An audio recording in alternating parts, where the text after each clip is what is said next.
하나님 말씀 함께 보도록 하겠습니다. 오늘 우리가 함께 볼 하나님 말씀은 창세기 11장 20절, 21절 말씀입니다. 창세기 11장 20절, 21절 말씀 제가 봉독하도록 하겠습니다. 르우는 30세에 스룩을 낳았고 스룩을 낳은 후에 207년을 지내며 자녀를 낳았으며. 아멘. 오늘 이 시간에는 누구와 친구가 될 것인가 라는 제목 가지고 이 르우라는 인물에 대해서 여러분들과 함께 나누어 보고자 합니다. 오늘 말씀에 나와 있는 이 르우라는 인물은 아담 이후 1787년에 출생을 했고요. 이 르우는 32세에 스룩을 낳고 207년을 지내며 자녀를 낳았다고 오늘 말씀은 기록하고 있죠.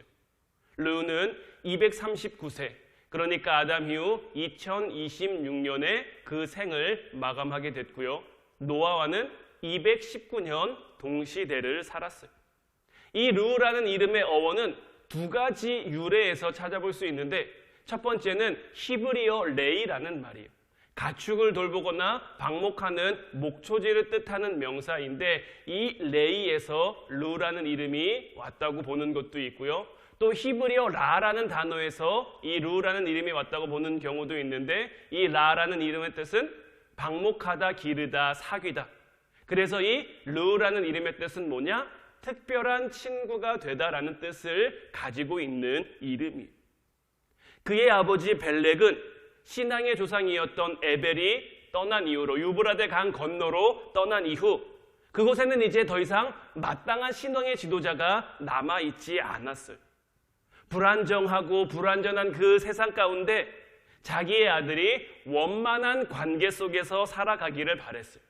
좋은 친구를 맺고 좋은 친구를 사귐으로 세상 가운데서 성공할 수 있기를 바라는 마음, 그런 것을 소원하는 마음에 아들의 이름을 르우라고 졌단 말이에요.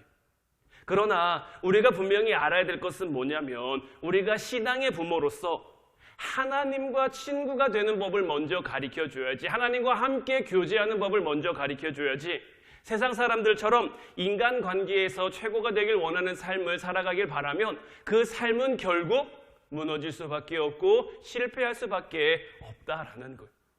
이 르우라는 인물은 어떤 삶을 살았느냐? 유목 생활을 했어요. 이 르우의 어원 가운데 하나가 아까 말씀드렸듯이 방목하다, 기르다라는 뜻을 가지고 있었죠. 이는 그들의 직업이 유목 생활이었음을 우리가 알 수 있는 그러한 거예요.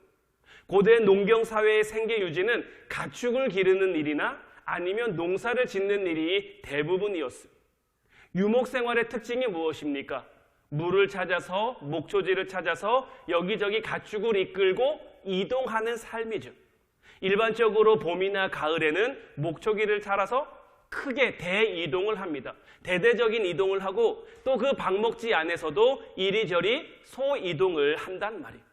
더더군다나 당시 시대는 바벨탑 사건 이후란 말이에요. 바벨탑 사건 이후 모든 인류가 대이동을 하게 됐죠. 하나님께서 그들의 언어를 혼잡하게 하심으로 말미암아 그들은 모여 한데 살지 못하고 뿔뿔이 흩어지는 삶을 살게 됐는데, 그 가운데 이 르우와 르우의 가족들은 유목 생활로서 그들의 생계를 유지하며 생계의 터전을 잡아갔을 거예요. 이를 위해 애쓴 흔적이 그 이름을 통해 나타나고 있는 거예요. 여기저기 초원을 찾아 이동하면서 가축을 방목하며 기르고, 그러면서 자기들만의 생활 영역, 생활 그 반경을 확보해 가고자 했는데, 그들의 삶이 어땠을까 하는 거죠. 또 그들의 삶과 우리의 삶을 비교해 보면 어떨까 하는 거죠. 르우도 이리저리 헤매는 삶, 분명한 목적지가 없이 목초지를 따라서 이동하는 삶을 살았고, 하나님께서는 우리의 삶을 가리켜서도 거류하는 삶, 나그네의 삶과 같다라고 말씀하고 계세요. 역대상 29장 15절 말씀 보면, 우리는 우리 조상들과 같이 주님 앞에서 이방 나그네와 거류민들이라, 세상에 있는 날이 그림자 같아서 희망이 없나이다. 베드로전서 2장 11절 말씀에도 사랑하는 자들아, 거류민과 나그네 같은 너희를 권하노니 영혼을 거슬러 싸우는 육체의 정욕을 제어하라. 우리 성도들의 삶도 이 땅 가운데서 계속해서 이동할 수밖에 없어요. 하나님 나라로 이동하든지 아니면 세상으로 이동하든지 그 양쪽 어느 곳을 향해서 우리는 나아가게끔 되어 있는 거예요. 우리의 생각에 따라 우리의 마음에 따라 세상이 더 좋아 보이면 세상을 향해 갈 것이고, 하나님 나라를 우리가 원하고 바라면 하나님이 인도하시는 그 뜻을 따라 하나님 나라로 가는 삶을 살겠죠. 이러한 삶을 가리켜 성경은 이 땅 가운데 우리의 삶이 나그네 또는 우거하는 자라고 했는데, 우거라는 것은 잠시 머물러 사는 것을 의미하는 거죠. 우리는 어떤 삶을 살아야겠습니까? 히브리서 11장 13절로 16절 말씀 보면, 이 말씀 제가 준비하지 못했는데 제가 읽어드리겠습니다. 이 사람들은 다 믿음을 따라 죽었으며 약속을 받지 못하였으되 그것들을 멀리서 보고 환영하며 또 땅에서는 외국인과 나그네임을 증언하였으니 그들이 이같이 말하는 것은 자기들이 본향을 찾는 자임을 나타냄이라. 그들이 나온 바 본향을 생각하였더라면 돌아갈 기회가 있었으려니와 그들이 이제는 더 나은 본향을 사모하니 곧 하늘에 있는 것이라. 이러므로 하나님이 그들의 하나님이라 일컬음 받으심을 부끄러워하지 아니하시고 그들을 위하여 한 성을 예비하셨느니라. 이 히브리서 말씀에서도 이 히브리 기자가 분명히 말하고 있죠. 그들이 본향을 생각하였더라면 돌아갈 기회가 있었지만 더 나은 본향, 여기서 더 나은 본향은 무엇을 말하고 있습니까? 하나님 나라를 말하고 있죠. 그들은 우리와 똑같이 이 땅을 살아가고 있었지만 벨렉도 마찬가지고 오늘 말씀의 루도 마찬가지고 그들의 조상인 에벨이나 그 이전의 그 삶들도 다 마찬가지예요. 그들이 이 땅 가운데서의 삶을 삽니다. 이 땅 가운데 그들의 삶이 주어지고 허락되었어요. 하지만 그들은 이 땅에서의 삶이 전부인 것처럼 여기지 않고 다시 돌아갈 하나님 나라, 하나님 말씀을 붙들고 살았기 때문에 에벨은 그곳에서 바벨탑을 쌓는 곳에 동참하지 않고 유브라데 강을 건너 세상과 구별된 삶을 살아갈 수 있었던 것인데, 이 에벨의 아들이었던 벨렉도 그렇고 오늘 말씀의 루도 그렇고 하나님 말씀을 따라 살아가기보다는 당장 이 땅에서의 삶이 더 중하고 더 소중하고 이 땅 가운데 잘되고 흥하기만 바랬기 때문에 벨렉은 자기 아들이 인간관계나 이런 것들 사이에서 성공하길 바라는 마음에 르우라고 이름을 지었던 것. 하지만 우리 성도들은 이와 같은 삶을 따라가서는 안 되죠. 우리도 이 땅 가운데 나그네와 같은 모습으로 살아가지만 우리에게는 우리가 갈 영원한 하나님 나라가 있다라는 것. 말씀드린 것처럼 이 르우라는 인물은 이 땅에서의 인간적인 친구 관계를 굉장히 중요시한 인물이에요. 그럴 수밖에 없는 시대적 흐름과 시대적 상황은 있었습니다. 창세기 11장 1절 말씀을 보면 온 땅의 언어가 하나요 말이 하나였더라. 본래 하나님께서는 이 땅에 사는 사람들이 하나의 언어를 사용하게 하셨었거든요. 바벨탑 전에는 모두가 같은 사회의 구성원이었어요. 모두가 하나의 언어로만 소통을 하고 있었단 말이에요.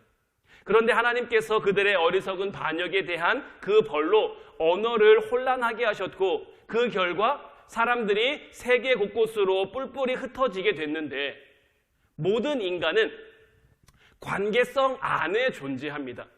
우리가 흔히 사람을 가리켜 사회적 동물이라고 얘기를 하는데, 사람을 가리켜 사회적 동물이라고 말하는 이유는 관계 속에서 살아가고 있기 때문이에요. 혼자 살아갈 수 있는 사람은 없어요. 누군가와 관계를 맺고 살아가는 것이 우리 사람들의 모습이에요. 그런데 우리가 관계를 맺는 주된 이유 가운데 하나가 뭐냐? 의사소통의 매개체인 이 언어인 거예요. 언어. 여러분들 해외에 나가신 적 한두 번쯤은 있으실 텐데, 해외에 나가면 가장 불편한 게 무엇입니까? 물론 집이 아니니까 자는 것도 불편하고 우리나라에서 먹는 음식이 아니니까 먹는 것도 좀 불편하지만 의사소통이 안 된다는 게 제일 불편할 때가 많아요. 내가 뭔가를 말하고 싶은데 말하지 못하겠고 상대방이 뭔가 말하는데 내가 알아듣지 못한다는 것, 그래서 서로 소통이 되지 않는 것만큼 불편하고 힘든 것도 없죠. 근데 여러분들 한번 생각해 보세요. 바벨탑 사건 이후 하나님이 그들의 언어를 혼자 파기하셨단 말이에요. 서로 말이 통하지 않아요. 불과 어제까지 그들의 말이 통했고 그들의 언어가 하나였는데 어느 순간 갑자기 서로 대화를 하는데 서로 대화가 통하지 않아요. 말이 통하지 않아요. 이 언어의 혼란이 그들에게 가져온 불편과 장애는 정말 이루 말로 표현할 수 없을 정도였을 거예요. 더더군다나 언어라는 것은 단순히 대화만 하는 그러한 기능을 가지고 있는 게 아니죠. 우리 사고 자체가 이 언어의 영향을 굉장히 많이 받는단 말이에요. 우리가 어떤 언어를 쓰느냐에 따라, 우리가 어떤 단어를 사용하느냐에 따라서 그 사람이 가지고 있는 생각과 가치관도 달라질 수가 있어요. 요즘 유튜브다 이런 것들이 굉장히 많이 발달해 가고 있죠. 많은 정말 매체, 많은 정보라고 하는 것들이 쏟아져 나오고 있는데 그 가운데 가짜 뉴스라는 것들이 굉장히 많죠. 진짜가 아닌데 진짜인 것처럼. 그래서 그것을 보는 사람들로 하여금 진짜인지 아닌지 헷갈리게. 그래서 잘못 알아들면 잘못된 지식, 잘못된 사실을 진짜인 것처럼 여기고 살아갈 수밖에 없는, 이러한 것들도 언어가 가지고 있는 기능 가운데 하나란 말이에요. 그러니까 바벨탑 이후 그들의 언어가 혼란해짐에 따라서 그들 가운데 벌어진 그 영향은 이루 말로 표현할 수가 없을 만큼 굉장히 심각하고 굉장히 컸을 거예요. 이 언어 혼란으로 인해서 서로 간의 이질감도 굉장히 많이 느꼈을 거고요. 서로 간의 오해도 생겼을 거고요. 서로 간의 적대심마저 생겨날 수 있었을 거예요. 하나님은 이러한 방법을 통해 그들이 짓는 바벨탑을 무효시키신 거예요. 그래서 당시 사람들은 자기가 쓰는 언어와 비슷한 언어를 쓰는 사람들을 찾아서 이리저리 뿔뿔이 흩어지게 된 거예요. 그렇게 인류의 대이동이 일어났을 거란 말이에요. 그런 그 인류의 대이동 가운데 어떤 현상이 벌어졌을까요? 그 바벨탑을 짓던 사람들은 하나님을 의지하는 사람들이 아니죠. 하나님을 따르는 사람들이 아니죠. 하나님을 대적하고 하나님만큼 높아지려고 하는 그 사람들이 한데 모여 있던 곳이기 때문에 뿔뿔이 흩어지는 와중에도 그들 나름대로의 어떤 공동체와 무리가 형성되었을 거란 말이에요. 그래서 그 안에 생존을 위한 서로 마음을 맞는 사람들끼리 모이는 그러한 사귐이 이루어졌을 것이고, 벨렉은 그 아들 루가 바로 이와 같은 사회의 모습 속에서 좋은 인간관계를 맺음으로, 좋은 친구들을 많이 사귐으로 이 땅 가운데 성공하는 삶을 살기를 바라고 있었을 거란 말이에요.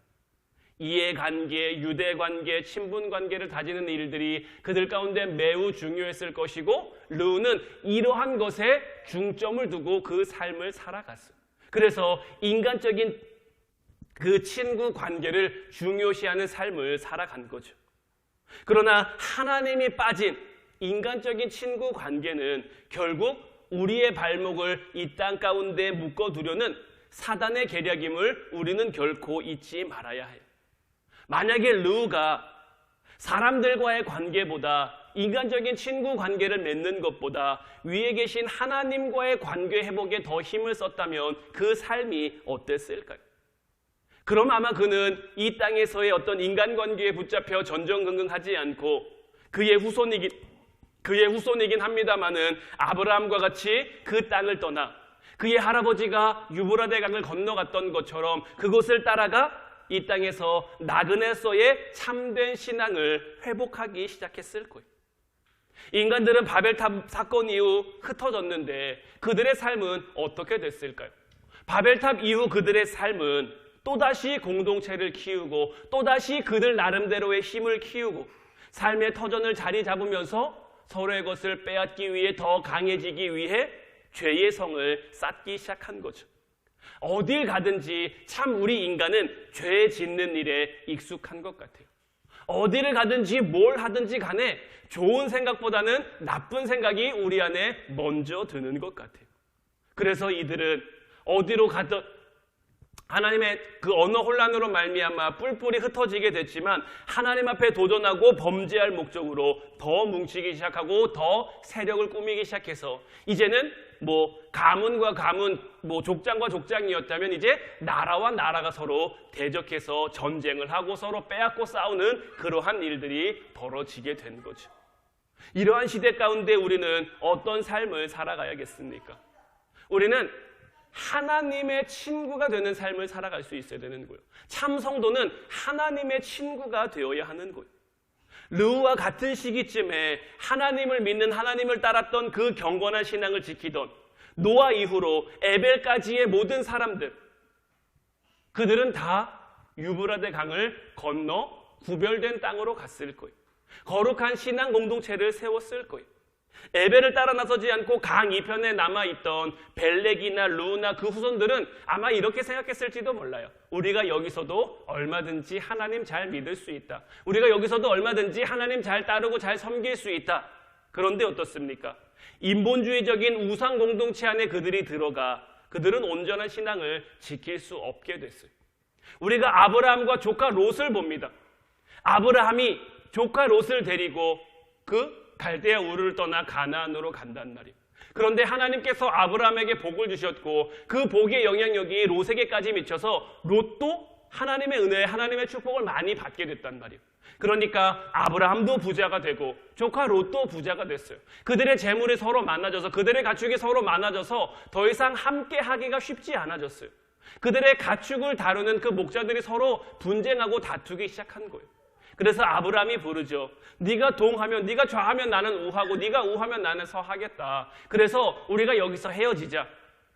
그러니까 조카 롯은 눈을 들어 요단강 쪽에 소돔과 고모라 쪽을 바라봅니다. 그곳을 바라보니까 정말 비옥하고 정말 에덴 동산처럼 은혜가 충만해 보이는 그러한 곳이었단 말이에요. 지금까지는 하나님의 인도하심, 하나님이 함께 하시는 아브라함과 함께 있으면서 그 은혜와 축복 가운데 살아왔는데 그래서 하나님의 함께 하심을 그도 봤는데 그가 소돔과 고모라로 점점 가까이 가게 되면서 그도 결국 그 문화, 그 분위기에 젖어들 수밖에 없는 것. 그 결과 롯의 가족들이 어떻게 됩니까? 정말 비참한 결말을 맞이하게 되지 않습니까? 하나님은 아브라함을 택하셨어요. 죄악이 관영했던 시대 가운데 노아를 붙들러 방주를 짓게 하셨던 것처럼 하나님은 또다시 그 죄악이 관영한 그 시대 가운데 아브라함을 불러서 하나님 나라를 건설하고자 하신 거죠. 근데 그 전부터 벨렉이 깨달았다면, 르우가 깨달았다면 하나님과의 관계가 더 중요하구나, 세상적인 관계, 인간적인 관계보다 하나님과의 관계가 더 중요하구나, 이것을 깨달았으면 어땠을까요? 아마 그보다 훨씬 먼저 하나님 나라가 그들 가운데 허락될 수 있었을 것이고 하나님의 은혜, 하나님의 축복 가운데 그들도 성공적인 삶을 살아갈 수 있었을 것인데 하나님을 떠나 그들의 삶을 살아가는 동안 벨렉도 루도 그 아들 수룩도 다 하나님과 관계없는, 하나님과 점점 멀어진 삶을 살 수밖에 없었던 것. 그런데 우리 하나님 얼마나 참 좋으신 하나님입니까? 그 가운데 아브라함을 부르신 거죠. 죄악의 온상 가운데 그들이 있었는데 그들의 가정은 이제 우상 만드는 일을 하고 있었는데 그 가운데 하나님이 아브라함을 부르신 것. 창세기 12장 4절 말씀 보면 이에 아브라함이 여호와의 말씀을 따라갔고 롯도 그와 함께 갔으며 아브라함이 하나를 떠날 때에 75세였더라. 하나님이 그에게 나타나셔서 하나님이 그에게 말씀을 주신 거죠.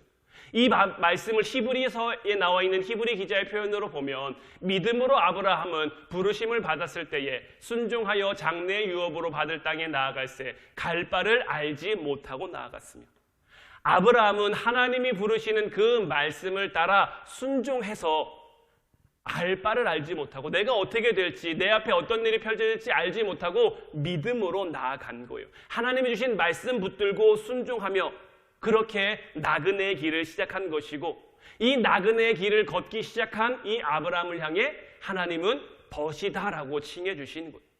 야고보서 4장 4절 말씀을 보면 가늠한 여인들아 세상과 벗된 것이 하나님과 원수됨을 알지 못하느냐 그런즉 누구든지 세상과 벗이 되고자 하는 자는 스스로 하나님과 원수되는 것이니라.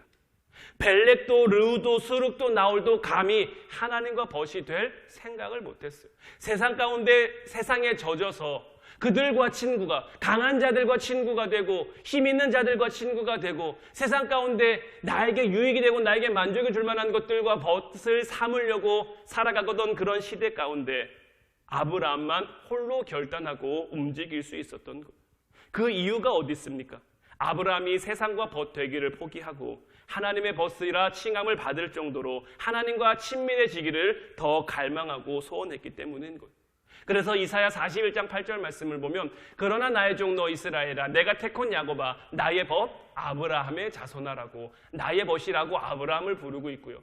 야고보서 2장 23절 말씀에도 이에 성경에 이른바 아브라함이 하나님을 믿으니 이것을 의로 여기셨다는 말씀이 이루어졌고 그는 하나님의 벗이라 칭함을 받았나니. 성경 속에서 하나님의 벗이라고 칭함을 받은 사람은 아브라함이 유일합니다. 다른 수많은 하나님의 사람들이 있지만 하나님의 벗이다라고 칭함을 받은 사람은 아브라함밖에 없어요. 아브라함이 어떻게 하나님의 벗이다라는 그러한 칭호를 받을 수 있었습니까?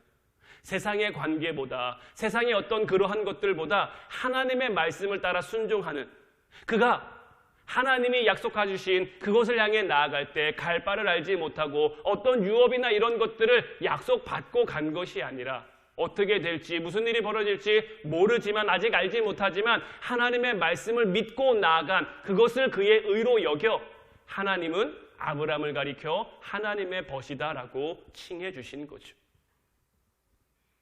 저와 여러분들은 이 땅 가운데 어떤 모습으로 살아가고 있습니까? 지금 우리들은 세상과 친구를 맺고 살아가고 있습니까? 아니면 하나님과 친구를 맺고 살아가고 있습니까? 이것은 오늘 우리에게 굉장히 중요한 문제입니다.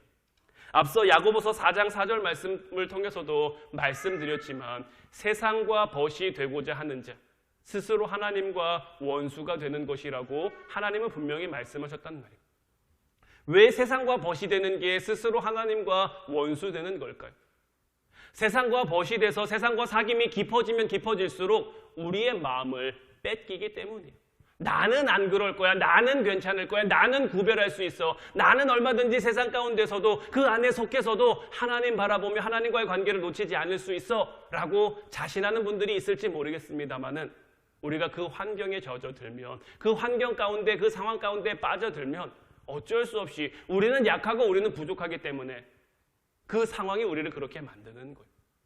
왜 까마귀 노는 곳에 백로에 가지 말라는 속담이 있는 것처럼 그런 상황, 그러한 환경 가운데 우리가 처해 있으면 우리는 그 상황에 젖을 수밖에 없어서 세상과 벗이 되고자 하는 자는 스스로 하나님과 원수가 되는 것이고 아브라함처럼 하나님의 말씀을 따라 하나님의 뜻을 따라 이 땅의 것을 다 내려놓고 포기하고 하나님께 나아갈 수 있으면 하나님이 우리의 삶을 이끄셔서 더 나은 본향을 향해 우리를 이끌어 주시고 인도해 주시는 거예요.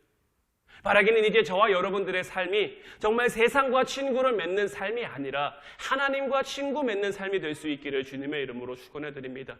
비록 우리가 이 땅 가운데 살아가고 있지만 우리는 이 땅 가운데 잠깐 머물다 가는 나그네로서의 삶이라는 것을 기억하는 여러분들 되셔서 더 나은 본향, 하나님 나라를 기대하고 하나님 나라를 소망하며 물론 이 땅 가운데 삶도 하나님이 우리를 보내셨기에 하나님이 우리에게 뜻하신 것이 있기에 성실하게 열심히 하나님 주신 건 누리고 나누며 살아가야 하지만 언제든지 하나님이 우리를 오라 부르시면 하나님이 우리에게 말씀하시면 그 모든 것 내려놓을 수 있는 그 모든 것 뒤로 하고 하나님께 나아갈 수 있는 그래서 하나님의 뜻을 이루어갈 수 있는 저와 여러분들 되시기를 주님의 이름으로 축원해 드립니다. 우리 시간 잠시 합심해서 기도하길 원합니다. 하나님, 오늘 저희들과 함께 해주셔서 이제 저희들과 늘 함께 해주셔서 저희들의 삶이 주님과 동행하는 삶이 되게 해주시옵소서. 이제 저희들의 삶이 세상과 벗된 삶이 되는 것이 아니라 세상과 친구 맺는 삶이 되는 것이 아니라 하나님과 벗된 하나님과 친구 맺는 삶이 되게 하시어서 하나님의 뜻을 이루어가는 하나님 나라를 이루어가는 저희들 되게 없어서 우리 주님의 이름 크게 한번 부르고 합심해서 기도하도록 하겠습니다.